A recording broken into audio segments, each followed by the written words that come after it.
Cái không nhiều như non trâu nè, tôi ăn nó với tuần, cô hay tiền trâu chắc cưng gạo đi, cô hay tiền trâu là dân sôi rau xứ nó nè, cô rong sắp tới nữa nè, giờ cho là trâu đấy tôi nhớ trâu sản xuất sản, cái tuần trâu để lúc chạy cả sản nó nè, tôi tuần nó nè nhớ sản xuất sản nè, cô non trâu mình đi rau nè, cô thì ok xứ nè, mình nhớ như thế mà tôi nó mua sát hậu nó nè. Họ tụi ăn nó do đâu sát sổ có học cứ nè tụi ăn nè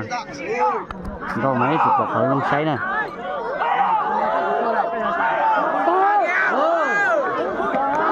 tụi ăn như tụi sao sắp tới ăn ở cho bé tê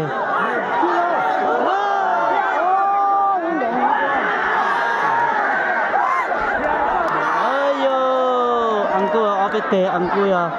trời ăn cua tao khé nó nè trâu mẹ hứa đú cô chỉ tao tài thế đú cô ấy dân nọ này